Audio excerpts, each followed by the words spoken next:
মাকড়সার জাল দেখতে পাচ্ছেন? মাকড়সারা ভীষণ পরিশ্রম করে এটা তৈরি করে। নিজের শরীরের রস দিয়ে এই জাল বোনে। আপনি কি এটার উদ্দেশ্য জানেন? আসলে মাকড়সা এই জালে ছোট কীটপতঙ্গ ধরে তাদেরকে খাদ্যরূপে গ্রহণ করে। কিন্তু আপনি কি এই কথা জানেন যে একদিন মাকড়সা নিজেই নিজের জালে জড়িয়ে মৃত্যুবরণ করে থাকে? বলুন, কি করেন আপনি এই জাল দেখতে পেলেই মুছে ফেলেন এর অস্তিত্ব, তাই না? তেমনি অন্যদিকে পাখির বাসা। পাখিরাও ভীষণ পরিশ্রম করে এটা তৈরি করে। কিন্তু যদি পাখি একদিন এটা ছেড়ে চলে যায়, তাহলেও লোকে এটা নষ্ট করে দেয় না। কারণটা কি? এর কারণ হলো এর নির্মাণ জীবন সঞ্চারের জন্য করা হয়েছিল, নষ্ট করার জন্য নয়। তাই মনে রাখবেন, জীবনে আপনার পরিশ্রম যতই বেশি হোক না কেন, যদি আপনার লক্ষ্য শুভ না হয়, তাহলে আপনারও বিনাশ নিশ্চিত। তাই সৃজন করতেই থাকুন আর মুগ্ধ হয়ে বলুন, রাধা রাধা।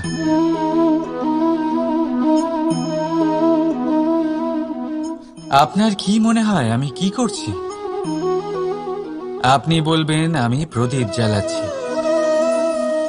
সঠিক। কিন্তু প্রশ্ন হচ্ছে যে আমি কি আপনাকে বলেছি যে একে প্রদীপ বলা হয়? না। এই প্রদীপ কি নিজেই নিজের পরিচয় আপনাকে দিয়েছে? না। তাহলে আপনি কি করে জানলেন যে একে প্রদীপ বলা হয়? উত্তর হচ্ছে প্রকাশ। যে স্বয়ং জ্বলে অন্ত করবে যে লোকে আপনাকে প্রদীপ ভেবে ভালোবাসবে নাকি সাপ ভেবে ভীত হয়ে থাকবে। রাধা রাধা। সময় কত বিচিত্র হয়। সময় আমাদের পক্ষে থাকলে আমরা নিজেদের রাজা মনে করে নিই, আর সেই সময় যদি বিপক্ষে চলে যায় তাহলে নিঃস্ব হতে সময় লাগে না। তাই মানুষের একটা অভ্যেস আছে, খারাপ সময়ের জন্য কিছু সঞ্চয় করা। আত্মীয়, বন্ধু খারাপ সময় পাশ থেকে সরে যায়। যশ, মান প্রতিকূল সময় চিরস্থায়ী হয় না। তাই মানুষ মনে করে অর্থ সঞ্চয় করাই শ্রেয়। অর্থের কোনো হৃদয় নেই যা সময়ের সাথে পরিবর্তিত হবে। সংসার বলে সর্বদা অর্থ সঞ্চয় করতে থাকুন। খারাপ সময় অবশ্যই কাজে লাগবে, কিন্তু আমি বলবো শুভ কর্ম করতে থাকুন, আনন্দে থাকুন, নিজের ওপর আর ঈশ্বরের ওপরে বিশ্বাস রাখুন। খারাপ সময় কখনো আসবেই না। রাধা রাধা। প্রকৃতি মানুষকে এক বিশেষ শক্তি দিয়েছে, অন্য জীবের থেকে বেশি শক্তি দিয়েছে। স্মরণ শক্তি। এই শক্তি মানুষকে অন্য জীবের থেকে ভিন্ন করে, ইতিহাস রচনা করার প্রেরণা দেয়, জ্ঞানকে বংশানুক্রমে এগিয়েও নিয়ে যায়। আর যারা ভুলে যান, অধিকাংশ সময় তারা উপহাস আর দয়ার পাত্র হয়ে যান।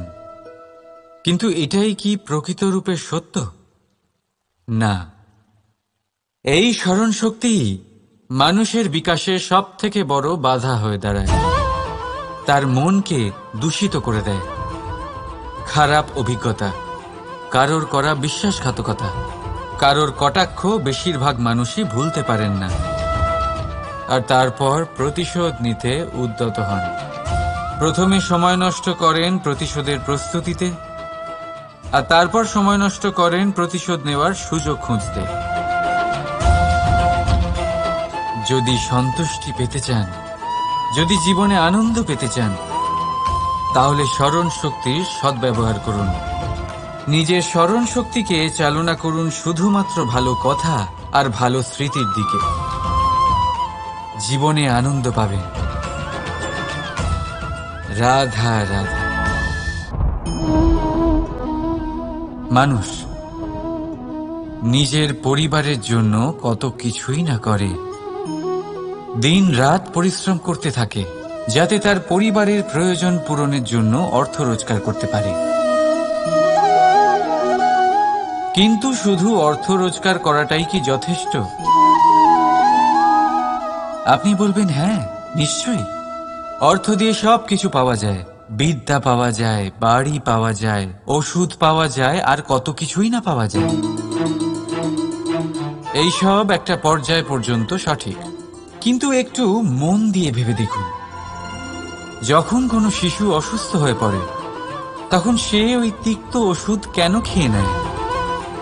এই জন্য কারণ ওর পিতা সেই ওষুধ অর্থ দিয়ে কিনেছে? না, বরং এই জন্য কারণ তার পিতা যে তার সামনে দাঁড়িয়ে, তার ওপরে তার বিশ্বাস আছে। বিশ্বাস আছে যে উনি তার কিচ্ছু হতে দেবেন না। এই বিশ্বাস, এই সংস্কার, এই শিক্ষা কখনো অর্থ দিয়ে পাওয়া যায় না। এটা পাওয়া যায় সেই সময় থেকে যা মাতা পিতা তাদের সন্তানের সাথে কাটিয়েছেন। তাই জীবনে অর্থ অবশ্যই উপার্জন করুন, কিন্তু নিজের পরিবারকেও সময় দিন, আনন্দ পাবে। রাধা রাধা। বিরোধিতা এমন এক শব্দ যা শুনে আমরা সবাই ভয় পেতে থাকি। যদি কেউ আমাদের বিরোধিতা করে তা আমাদের সহ্য হয় না। আমরাও কারোর বিরোধিতা করে কোনো শত্রুতা করতে চাই না। এই ধরনের ভাবনা আমাদের মনে আসতেই থাকে। কিন্তু বিরোধিতা, এই শব্দ আপনার শান্তির জন্য, আপনার সুখের জন্য কতটা গুরুত্বপূর্ণ তা আপনারা জানেন না। তাই যদি কাল এসে কেউ আপনার বিরোধিতা করে, তখন সবার আগে নিজেকে যাচাই করুন। আপনি কি ভুল করেছেন? আপনার দোষ কি? নিজের মধ্যে কি ত্রুটি আছে সেটা বোঝার চেষ্টা করুন। নিজেকে সংশোধন করার চেষ্টা করুন, তারপর দেখুন বিরোধিতার এই আগুন আপনাকে স্বর্ণ থেকে কুন্দন বানিয়ে তুলবে। বলা হয় এই সংসারে খারাপ বেড়েই চলেছে, কিন্তু তার কারণ এ নয় যে খারাপ মানুষ বেড়ে চলেছে। তার কারণ হলো যে ভালো মানুষ, যাদের ভালো চিন্তা, ভালো বিচারধারা আছে, তারা খারাপের বিরোধিতা করতে পারে না। যদি আপনার সম্মুখে কোনো খারাপ কর্ম হয়, তাহলে তার বিরোধিতা করতে সংকোচ করবেন না, কারণ বিরোধিতার এই আগুন মন্দকে পিছুপা হতে অবশ্যই বাধ্য করে। রাধা রাধা। বিশ্বাস, জীবনে বিশ্বাস কতটা গুরুত্বপূর্ণ। একজন স্ত্রী তার স্বামীর হাত ধরে যে কোনো জায়গায় যেতে পারেন, এর কারণ হলো বিশ্বাস। তার নিজের স্বামীর ওপরে বিশ্বাস আছে। যখন একজন মা তার ছোট বাচ্চাকে কোলে তুলে হাওয়ায় ওঠায়, তখন সেই বাচ্চা ভয়ভীত হয়ে যায় না। তার কারণ হলো বিশ্বাস। তার বিশ্বাস আছে যে তার মা তার কিচ্ছু হতে দেবে না। এক বৈদ্যের দেওয়া ঔষধ সন্তান কিছু না বুঝে শুনেই খেয়ে ফেলে। সেই বৈদ্যের জ্ঞানের বিষয়ে তার কোনো ধারণাই থাকে না। শুধু নিজের পিতার উপরে বিশ্বাস আছে যে তার পিতা তাকে খারাপ কিছুই দেবে না। যখন এই সংসারের প্রতিটা বন্ধন বিশ্বাসের উপরে দাঁড়িয়ে আছে, তাহলে কেন এই বিশ্বাসকে আমরা জীবনে আনতে পারি না? আপনি নিজেই দেখুন, এই বিশ্বাস নিজের জীবনে এনে দেখুন, সবকিছু আরো সুন্দর হয়ে যাবে। তাই ভালোবেসে বলুন, রাধা রাধা।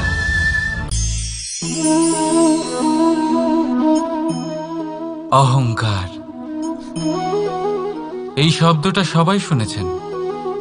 বহু মানুষকে আপনি এটা বলতে শুনেছেন যে ওই ব্যক্তির অহংকার আছে, ওই মানুষটির ক্ষমতার অহংকার আছে, ওই ব্যক্তির নিজের রূপ নিয়ে অহংকার আছে, ওই ব্যক্তির নিজের অর্থের অহংকার আছে, ইত্যাদি ইত্যাদি।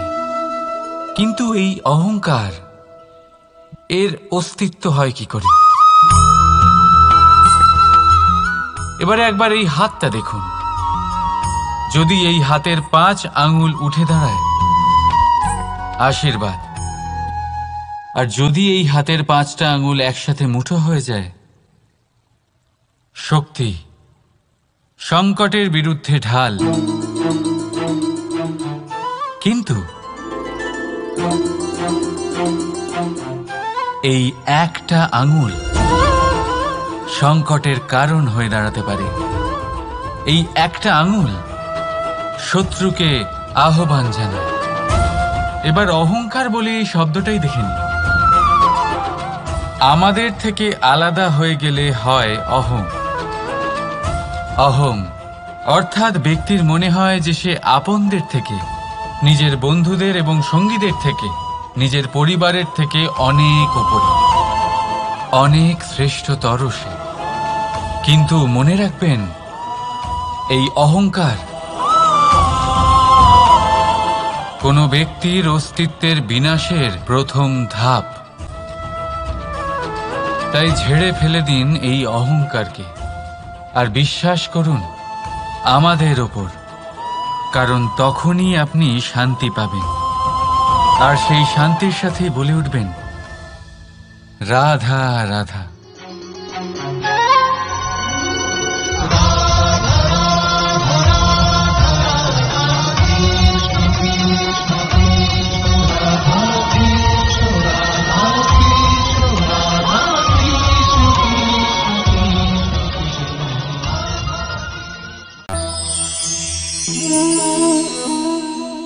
সাফল্য। যদি আপনাকে জীবনে সাফল্য পেতে হয়, তাহলে আপনি একাধিক মানুষ পাবেন যারা একাধিক উপায় বলবে আপনাকে সাফল্য পাওয়ার। দীর্ঘ সময় ধরে পরিশ্রম, চেষ্টা, নির্ধারণ, নিষ্ঠা এই বিষয়ে ভাষণ দিতে থাকবেন। একাধিক রকমের উদাহরণ আপনার সামনে তুলে ধরবেন। কিন্তু আমার এটা মনে হয়, আমরা কেন সেই বিষয়ে কথা বলি না যা মানুষকে অসফল করে তোলে? শুধু দুটো ব্যাপার অসফল হওয়া নিশ্চিত করে। শুধু 2 ধরনের মানুষ বেশিরভাগ অসফল হন। প্রথম তারা যারা ভাবে অনেক কিছু কিন্তু কিছুই করে না। আর দ্বিতীয় তারা যারা অনেক কিছু করতে থাকে কিন্তু ভাবনা চিন্তা না করে। ভাবনা আর কর্ম, এদের মাঝে সামঞ্জস্য রাখা খুব জরুরি। যদি এটা থাকে, তাহলে জীবনে কখনো অসফল হবেন না। রাধা রাধা। আপনি অনেককে এই কথা নিশ্চয়ই বলতে শুনেছেন, এই ব্যক্তির দৃষ্টিতে দম্ভ আছে, এই ব্যক্তির চোখের ওপর অহংকারের পর্দা পড়ে আছে, ইত্যাদি ইত্যাদি। চলুন আমি আপনাকে একটা প্রশ্ন করছি। আপনি দেখেন কি দিয়ে? দৃষ্টি দিয়ে নাকি দৃষ্টিভঙ্গির সাহায্যে? ভাবুন। চিন্তায় পড়ে গেলেন নিশ্চয়ই। দৃষ্টি যে কোনো বস্তুর বা যে কোনো মানুষের শুধু বাইরের রূপটা দেখায়, যেখানে দৃষ্টিভঙ্গি আপনাকে সোজা আসল পরিচয়ের সাথে সাক্ষাৎ করায়। উদাহরণ হিসেবে চন্দ্র। চন্দ্র আমরা সবাই দেখেছি। বহু মানুষ আছেন যাদের চন্দ্র পুজো করবেন, নাকি ভগবানকে পাথর ভেবে পরিত্যাগ করবেন, সিদ্ধান্ত আপনার। কিন্তু এই সিদ্ধান্ত নির্ভর করে আপনার দৃষ্টিভঙ্গির ওপর। তাই নিজের দৃষ্টিভঙ্গি শুভ রাখুন, নিজের দৃষ্টিভঙ্গিতে ভালোবাসা রাখুন, আর আনন্দে বলুন রাধা রাধা। বড় বড় রাজমহলের বড় বড় ইমারতের চূড়া কত সুন্দর হয়, কিন্তু আপনি কি কখনো এই বিষয়ে ভেবেছেন যে এই সুন্দর চূড়ায় পৌঁছতে গেলে আপনাকে পৃথিবীতে পা ফেলতেই হবে? সেই সুন্দর চূড়ায় পৌঁছে দীপ্তি পাওয়ার জন্য আপনাকে একটা কঠিন পথ অবলম্বন করতেই হবে। যদি আপনি কোনো কঠিন পথে না গিয়ে এই পৃথিবীর সাহায্য ছাড়াই শুধু উচ্চতার দিকে অগ্রসর হতে থাকেন, তাহলে সর্বদা অসফল হবেন। সেই জন্য নিজের স্বপ্ন পূরণের এই যাত্রাতে নিজের পথ কখনোই হারাবেন না, নিজের পথ থেকে সরবেন না। যদি এমন করেন তাহলে তো আপনার স্বপ্ন পূরণ হবেই না, তার সাথে আপনি নিজের পথও হারাবেন। রাধা রাধা। কৌতুক অর্থাৎ হাসি, এটা জীবনে কতটা গুরুত্বপূর্ণ। আমরা সর্বদাই হাসতে চাই, আমরা সর্বদা অন্যের মুখে এই হাসি দেখতে চাই। কিন্তু এই কৌতুক অনেক প্রকারের হয়, আর এই কৌতুকের ভিত্তি কি সেটাও খুব গুরুত্বপূর্ণ। কৌতুক কেবল তখনই পাবেন যখন তা শুদ্ধ মন থেকে আসবে। কৌতুক তখনই পাবেন যখন তা সামনের জনকেও হাসিয়ে তার কষ্ট হরণ করবে। এবারে যদি কৌতুক আর অপমানিত ব্যক্তির মন তিক্ত হয়ে থাকে, তাই মনে রাখবেন যে এই কৌতুক যেন কৌতুকই থাকে, তা উপহাস বা কটাক্ষ না হয়ে যায়। রাধা রাধা। মানুষ এই শব্দের সূচনা হয় মন থেকে, আর সেই জন্যই হয়তো আমাদের এই মন এতটা গুরুত্বপূর্ণ।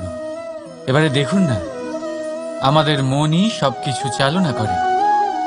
মনই সেই যে কল্পনা করে, মনই সেই যা কল্পনাকে বাস্তবে পরিণত করার জন্য পরিশ্রম করতে আমাদের প্রেরণা যোগায়। মনই সেই যা লোভের জালে জড়িয়ে পড়ে। মনই সেই যা অভিমানের পর্দা দিয়ে ঢেকে যায়। আর এই মনই সেই যা আপনাকে বিনাশের দিকে টেনে নিয়ে যেতে পারে। কিন্তু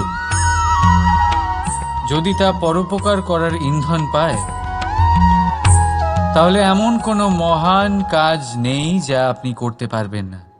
কিন্তু এই মন কি? এটা বোঝানো যায় দুটো শব্দের মাধ্যমে, দুটো সহজ শব্দ। প্রথম, একজন কুশল সেবক। দ্বিতীয়, একজন সংকটপ্রবণ মালিক। যদি আপনার এই মন আপনার নিয়ন্ত্রণে থাকে, তাহলে সে হলো আপনার সেবক, তাই আপনার অস্তিত্ব আছে। কিন্তু যদি আপনার মন আপনার কর্মের ওপরে নিয়ন্ত্রণ করে, তাহলে এই মন আপনার মালিক, আর তখন আপনার বিনাশ নিশ্চিত। তাই নিজের এই মনকে নিয়ন্ত্রণে রাখুন, কিন্তু ভালোবেসে। আসুন আমার সাথে আনন্দে বলুন, রাধা রাধা। এই সূঁচ দেখতে পাচ্ছেন আপনি?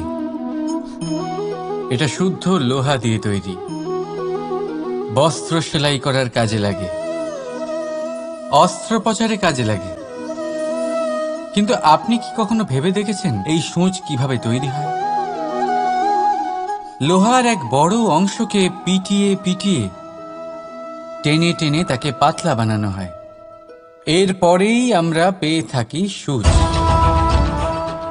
ভাবুন, যদি লোহার টুকরোতে অনর্গল প্রহার করার ফলে একটা লোহার টুকরো সূচে পরিণত হয়, তাহলে আমাদের জীবনে অনর্গল চেষ্টা করার ফলে জীবনের সমস্ত অংশকে আমরা কত প্রভাবশালী কাজে পরিণত করতে পারি। শুধু প্রয়োজন দৃঢ় নিশ্চয়তা। তাহলে আসুন আমার সাথে ভালোবেসে বলুন, রাধা রাধা। জীবনে আপনি এরকম মানুষও দেখবেন যারা এটা বলে, ভাবে, নিজেকেও বলে যে উনি সেই এমন ব্যক্তি যার মতো আমি হতে চাই। ঠিক আছে, কারোর থেকে প্রেরণা নেওয়াটা কোনো ভুল নয়, কিন্তু কখনো কখনো এই প্রেরণা গুরুত্বহীন হয়ে যায় আর আমরা শুরু করে দিই সেই ব্যক্তিকে নকল করতে। এখানেই থেমে যায় আমাদের উন্নতি। এবারে দেখুন, সংসারে শত কোটি রঙের ফুল আছে, কিন্তু তারা কখনো একে অপরকে নকল করে না। নকল করে না তাদের রং, নকল করে না তাদের সুগন্ধ। তাহলে আমরা করি কেন? প্রতিটা ব্যক্তির মধ্যে কোনো না কোনো প্রতিভা অবশ্যই থাকে, যা ফুটিয়ে তোলার সঠিক সময়ও আমাদের কাছে থাকে। কিন্তু সেই মানুষ সেই প্রতিভা নির্মাণ করার পরিবর্তে সময় নষ্ট করে অন্য কারোর মতো হওয়ার জন্য, কাউকে নকল করার জন্য। এটা করবেন না। সময়কে ব্যবহার করুন নিজের অস্তিত্ব নির্মাণ করার জন্য, কারণ কারোর ছায়া হওয়ার থেকে ভালো আপনি কারোর জন্য প্রেরণা হয়ে উঠুন। রাধা রাধা। আমরা সকলে পাথুরে রাস্তা এড়িয়ে চলি, কারণ এই পথের পাথর আমাদের যাত্রা আরো কঠিন করে তোলে, আমাদের পা আহত করে দেয়। কিন্তু একটা গুরুত্বপূর্ণ কথা আমরা ভুলেই যাই, এই কঠিন পথই না শুধু আমাদেরকে নিজেদের দুর্বলতার সাথে পরিচয় করায়, বরং আমাদের শক্ত হওয়ার প্রেরণাও দিতে থাকে। সময়ের সাথে ঠিক এমনটাই হতে থাকে। সবাই ভালো সময়ের অপেক্ষা করতে থাকেন, ভালো সময়ের জন্য পরিশ্রম করেন, তার জন্যই চিন্তা করেন, কিন্তু ভুলে যান যে ভালো সময় বহুবার আমাদের বিবেক নষ্ট করে দেয়। সেখানেই খারাপ সময় আমাদের বুদ্ধিকে সঠিক পথে চালিত করে। রাধা রাধা। ঘোড়াকে যতই প্রশিক্ষণ প্রদান করুন, তার মুখে লাগাম তো পরাতেই হবে। একজন ভালো চালক সেই ঘোড়ার লাগাম মাঝে মাঝে টেনে ধরে, তাকে সঠিক পথে চালিত করতে, যাতে সেই ঘোড়া দিগ্ভ্রান্ত না হয়।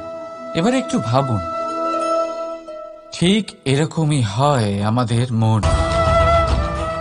যদি এটা বিবেকের লাগাম দিয়ে মাঝে মাঝে আমরা টেনে না ধরি, তাহলে আমাদের এই মন দিগ্ভ্রান্ত হতে পারে। আর যদি আপনি আপনার লক্ষ্যে পৌঁছতে চান, তখন মনের এই লাগাম মাঝে মাঝে আপনাকে অবশ্যই টেনে ধরতে হবে, কারণ বিবেকের এই পথ প্রদর্শনই আপনাকে ভালোভাবে আপনার লক্ষ্যে পৌঁছে দেবে। মনে রাখবেন, আর আমার সাথে ভালোবেসে বলবেন, রাধা রাধা। আপনি কখনো জাঁতাকল দেখেছেন? তাতে গম পেশা হয়। গমকে এমনভাবে পেশা হয় যাতে আমরা তা খেতে পারি, জীবিত থাকতে পারি। আর যদি আপনি মন দিয়ে দেখেন, তাহলে কলের নিচের অংশ কখনো ঘোরে না, শুধুমাত্র উপরের অংশই ঘোরে। আর তবেই তা গম পিষতে পারে, আর তবেই রুটি তৈরি হতে পারে। কিন্তু ভেবে দেখুন, যদি কলের দুটো অংশই ঘুরতে থাকে, তাহলে কি হবে? তা গম পেশার বদলে একে অপরকে পিষে নিজেদের অস্তিত্ব শেষ করে দেবে। তাই জীবনে কোনো কাজ যখন মন আর মস্তিষ্ক মিশিয়ে করা হয়, তখনই তা সম্পন্ন হয়। কিন্তু যখন বিষয় হলো ভক্তির, তখন মস্তিষ্কের যুক্তির মৌন থাকা প্রয়োজন। আর যখন বিষয় হলো কর্ম আর ন্যায়ের, তখন মনের আবেগের মৌন থাকা প্রয়োজন। তাই মন আর মস্তিষ্কের এই সম্মিলনে সতর্ক থাকবেন। একসাথে অবশ্যই চলবে, কিন্তু একে অপরের বাধা যেন না হয়ে দাঁড়ায়। রাধা রাধা। আমি একটা এমন শব্দ যার অনেকগুলি মানে হয়, যার আসল অর্থ হল অহং। যদি আপনি কথা বলেন সৃষ্টির নির্মাণ নিয়ে, তাহলে আমি ব্রহ্মদেব হয়ে সৃষ্টির নির্মাণ করবে। যদি আপনি কথা বলেন প্রলয়ের, তাহলে সেই আমি মহাদেব হয়ে বিনাশ করবে। এই আমি সঙ্গতিপূর্ণ, কিন্তু শুধু ততক্ষণ যতক্ষণ আপনি এটা সবার সাথে ভাগ করছেন। কিন্তু আমরা বহুবার এর মানে বুঝতে পারি না। এই অহংকে সীমিত করে দিই একটা ব্যক্তি অবধি, শুধু নিজে। আর তখনই জেগে ওঠে অহংকার, যাতে প্রাধান্য পায় শুধুমাত্র আমি, আমরা নয়। আর একজন ব্যক্তি একা না উৎপাদন করতে পারে আর না করতে পারে সৃজন।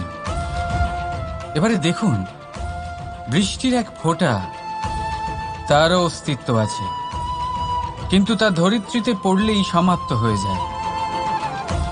কিন্তু যখন ফোঁটাগুলি একসাথে পড়ে, তখন শুরু হয় বর্ষা, আর তখনই তৈরি হয় ধারা। রাধা রাধা। বলুন, কি দেখতে পাচ্ছেন আপনি? আমার হাতের এই সাদা বস্ত্র, নাকি এতে লেগে থাকা এই কালো দাগ? এবারে সত্যি কথা বলতে কি, আপনার নজর সবার আগে এই কালো দাগের উপরে গেছে। ঠিক আছে, এমনই তো হয়। ভীষণ কম মানুষ থাকেন যারা ভাবেন কোনো ব্যক্তি ভীষণ পরিশ্রম করে এই বস্ত্র ধুয়েছেন, এটা শুকিয়েছেন। বেশিরভাগ মানুষের নজর যায় এই দাগের উপরে, ভাবেন যে এটা কি করে লাগলো। কিছুটা এরকমই হয় আমাদের ব্যক্তিত্বের সাথে। আমাদের শুভ কর্মের উপরে আমাদের একটা খারাপ কর্ম ভারী মনে হয়। এবারে ভাবুন, যদি আমি চন্দ্রের কথা বলি, তাহলে তার শীতল আলো দেখার পূর্বে তার কলঙ্ক লক্ষ্য করেন, সেই চাঁদে লেগে থাকা কালো দাগ দেখে নেন। সেই জন্যই বিশেষ করে যারা শুধুমাত্র শুভ চিন্তা করেন আর উপকারী কর্ম যারা করেন, তাদের আমি বলবো সাবধানে থাকবেন। কারণ আপনার একটা খারাপ কর্ম চিরকালের জন্য উদাহরণ হয়ে দাঁড়াবে। রাধা রাধা। এই লক্ষ্য আসলে কি? এই লক্ষ্য তাই যা আমরা পেতে চাই। এই সংসারে সুখী কে হয়? সুখী সেই যে তার লক্ষ্য পেয়ে গেছে। দুঃখী কে হয়? দুঃখী সেই যে তার লক্ষ্য এখনো পায়নি। এবারে প্রশ্ন এখন এটাই যে লক্ষ্য সবাই পেতে চায়, লক্ষ্য পাওয়ার জন্য সবাই প্রাণপণ চেষ্টাও করে, তাহলে সবাই তাদের লক্ষ্যে পৌঁছতে পারে না কেন? ঠিক আছে, কোথাও না কোথাও কিছু না কিছু কমতি থেকেই যায়। যাই বাধা থাক, আজকে আমি আপনাকে একটা উপায় বলবো এই লক্ষ্য পাওয়ার জন্য। একটা কাগজ নিন, তাতে একটা চিহ্ন বানান, সেটাই হবে আপনার লক্ষ্য। এবারে সেই লক্ষ্যে পৌঁছানোর একটা পথ বানান। এবারে এই যাত্রাকে ভিন্ন ভিন্ন ভাগে বিভাজন করে দিন। এবারে এটা হলো আপনার পরিকল্পনা। এবার এই পরিকল্পনা ক্রমানুসারে আপনি পালন করতে থাকুন। এটাই হবে আপনার চেষ্টা। এবার এইভাবে যদি আপনি চেষ্টা করতে থাকেন, যাই আপনার কল্পনা হোক না কেন, তা বাস্তব অবশ্যই হবে। তাহলে এই কল্পনাকে বাস্তবে রূপান্তরিত করুন। এইভাবেই নিজের পরিকল্পনা পালন করতে থাকুন। আপনার যাই কল্পনা থাকুক বা যাই লক্ষ্য থাকুক, তা বাস্তবে পরিণত হয়ে আপনার হাতে অবশ্যই আসবে। রাধা রাধা। মোহ। শাস্ত্রে লেখা আছে যে মোহ শুধু সেই ব্যক্তিকেই নয়, বরং সেই আরেক ব্যক্তিকেও বিনাশ করে দেয় যার ওপরে সেই মোহ আছে। এবারে লোকে কি করেন, এই শাস্ত্রে লেখা কথাগুলি শুধু শাব্দিক অর্থে নেন। এই মোহ, দেখুন, এটা শুভও হতে পারে, শুধু এর রূপ ভিন্ন ভিন্ন হয়। এটা ভালো করে বুঝতে হবে। এবারে মোহ যদি কোনো বস্তুর উপরে থাকে, তাহলে তা লালসা হয়ে যায়। মোহ কোনো বিশেষ ব্যক্তির উপরে হয়ে গেলে তা প্রেম নয়, আকর্ষণ হয়ে যায়। মোহ কোনো চাহিদার উপরে হয়ে গেলে তা বাসনা হয়ে যায়। মোহ বিজয়ের উপরে হয়ে গেলে তা কুণ্ঠা হয়ে যায়। মোহ নিজের সংস্কৃতির উপরে হলে আপনাকে সংস্কৃতির রক্ষক বানায়। যদি এই মোহ নিজের গুণের উপরে হয়, তাহলে সেই শিল্প দ্বারা আপনি এই সংসারে অদ্ভুত সব কাজ করতে পারবেন। এবারে এটা আপনার উপরে নির্ভরশীল যে এই মোহকে আপনি সৃজনের আধার বানাতে চাইবেন নাকি বিনাশের অস্ত্র বানাতে চাইবেন। ভেবে দেখুন, সিদ্ধান্ত আপনার। রাধা রাধা। বাবার এক মিত্র ছিলেন, বড়ই দুঃখী ছিলেন, বিপদে পড়েছিলেন। কি করবেন? ব্যবসা ভালোভাবে চলছিল না, বাড়িতে শান্তি ছিল না, সমস্ত জায়গায় ক্ষতি হচ্ছিল। তাই উনি একজন জ্যোতিষীকে দেখালেন। জ্যোতিষী বললেন, আপনার যে বাড়ি আছে সেটা আপনার জন্য অশুভ, আপনার এই বাড়ি পাল্টে ফেলুন। উনি বাড়ি পাল্টে ফেললেন, তবুও ওনার সমস্যার সমাধান হলো না। তারপর একজন জ্ঞানী ব্যক্তি ওনাকে বললেন যে আপনার জামা কাপড়ের যে রং, সেটা বিপদকে আমন্ত্রণ জানাচ্ছে, এই জামা কাপড়গুলিকে পাল্টে ফেলুন। উনি সেগুলো পাল্টে ফেললেন, তাও সমস্যার সমাধান হলো না। আবার একজন জ্ঞানী ব্যক্তি বললেন যে আপনার আশেপাশে যে মানুষজন রয়েছে, তারা এটা চায় না যে আপনি সফল হন, তারা আপনার ক্ষতি চায়, তাদের সাথে সমস্ত সম্পর্ক ভেঙে ফেলুন। তো উনি সম্পর্ক ভেঙে ফেললেন, কিন্তু তাতেও ওনার জীবনে কোনো পরিবর্তন এলো না। তার মানে তিনি বাড়ি পাল্টালেন, জামা কাপড় পাল্টালেন, সম্পর্ক পাল্টালেন, যেটা পাল্টালেন না তা হলো স্বভাব। এই যে স্বভাব, এটা অত্যন্ত গুরুত্বপূর্ণ। এই স্বভাবই আপনার ব্যক্তিত্ব তৈরি করে। তাই নিজের স্বভাব শুধরে ফেলুন, তাতে ভালো পরিবর্তন আনুন, সব কিছু ভালোই হবে। রাধা রাধা। ক্রোধ। লোকে বলে যে এই ক্রোধ পাপেরই মূল,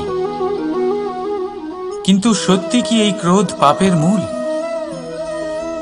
একটু ভেবে দেখুন, এই ক্রোধ বাস্তবে আসলে কি? এই ক্রোধ একটা অনুভূতি যা আপনার মধ্যে হঠাৎই অসীমিত তেজ সঞ্চালন করে। এবারে আমি আপনাকে কিছু উদাহরণ দিচ্ছি যাতে আপনি বুঝতে পারেন যে ক্রোধ আপনার জন্য ভালো কি না। যদি কারোর সাথে অন্যায় হয় আর এটা দেখে আপনার ক্রোধ হয়, আর এই ক্রোধ আপনাকে তার সাহায্য করতে প্রেরণা যোগায়, তাহলে এই ক্রোধ অবশ্যই ভালো। যদি কোথাও আপনি দেখেন যে কোনো নারীর উপরে অত্যাচার হচ্ছে আর সেটা দেখে আপনার ক্রোধ হয়, আর এই ক্রোধ আপনাকে তার সাহায্য করতে সাহস যোগায়, তাহলে এই ক্রোধ অবশ্যই ভালো। যদি এই সংসারে কোথাও আপনি কোনো অনৈতিক কাজ বা ছলনা দেখেন আর আপনার তাতে ক্রোধ না হয়, কিছুই অনুভব করেন না, তাহলে এটা কাপুরুষতা। তার মানে এটাই যে আপনি আপনার মনুষ্যত্ব হারিয়ে ফেলেছেন। তাই এটা বোঝার চেষ্টা করুন আপনার ক্রোধের তেজের ব্যবহারের ওপরে নির্ভরশীল হল এই ক্রোধ আপনার জন্য পাপের সমান, নাকি এই ক্রোধ আপনার জন্য পুণ্যের স্থাপক। রাধা রাধা। অভিমান, আত্মসম্মান, অহংকার, দেখতে গেলে এই তিনটি শব্দ ভিন্ন ভিন্ন, কিন্তু এর মূল আধার একই, আত্মসম্মান। এবার যদি কথা বলি আপনার শরীরের, আপনার সংস্কৃতির, আপনার সম্পর্কের, তাহলে অভিমান থাকা স্বাভাবিক। এবার যদি কথা বলি আপনার ব্যক্তিত্ব নিয়ে, আপনার আদর্শ নিয়ে, আপনার বিচারধারা নিয়ে, তাহলে আত্মসম্মান হলো একটা গুণ। যদি এইভাবে বলা হয় যে আমি এই কার্য কারোর সাহায্য ছাড়া, সহযোগিতা ছাড়াও করতে পারি, তাহলে এটা আত্মসম্মান, আর এটা সঠিক। যদি এভাবে বলা হয় যে আমি এই কার্য কারোর সাহায্য ছাড়াই বা কারোর সহযোগিতা ছাড়াই করে ফেলেছি, তাহলে এটা অভিমান, এটাও সঠিক। কিন্তু এই কার্য শুধুমাত্র আমিই করতে পারি আর কেউ নয়, এটা অহংকার। তাহলে এই শব্দ এবং তার অর্থ বোঝার চেষ্টা করুন। জীবন ধারণের এক নতুন পথ খুঁজে পাবেন। রাধা রাধা। সংসারে প্রত্যেক ব্যক্তি কোনো না কোনো রূপে ঈশ্বরকে মানে। কেউ মূর্তি রূপে, তো কেউ তত্ত্ব রূপে, কেউ ভাবনা রূপে, আবার কেউ স্বভাব রূপে। কেউ নিজের মধ্যে পরমাত্মা খোঁজে, আবার কেউ অন্যের মধ্যে। কারোর কাছে জ্ঞানই পরমাত্মা। সংসারে প্রত্যেক মানুষই কোনো না কোনো রূপে তার ঈশ্বরকে পেয়েই যান। কিন্তু একটা কথা বলবো, ঈশ্বর প্রথমেই নিজের একটা স্বরূপ পৃথিবীতে আপনার কাছে পাঠিয়ে দিয়েছেন। সেই স্বরূপ হলো আপনার মাতা, আপনার মা। সেই মা যিনি আপনাকে জন্ম দিয়েছেন, আপনাকে বাঁচতে শিখিয়েছেন, আপনাকে সংস্কার দিয়েছেন। যদি আপনি কখনো কোনো অনুচিত পথে অগ্রসর হয়েছেন, তখন তিরস্কার করে আপনাকে সঠিক পথে এনেছেন। যদি আপনি এই সংসারে অসফল হয়েছেন, তখন তার আঁচলের উষ্ণতা দিয়ে আপনাকে আশ্বাস জুগিয়েছেন। সেই সমস্ত কাজ করেন এই মা, যা ঈশ্বরও করেন। সেই জন্য মনে রাখবেন যে এই সংসারে আপনার সবচেয়ে প্রথম ঈশ্বর যদি কেউ থাকে, তাহলে তা আপনার মা। প্রত্যেক প্রতিমাতেই ঈশ্বর নাই থাকতে পারে, কিন্তু প্রত্যেক মায়ের মধ্যে ঈশ্বর অবশ্যই থাকে। রাধা রাধা।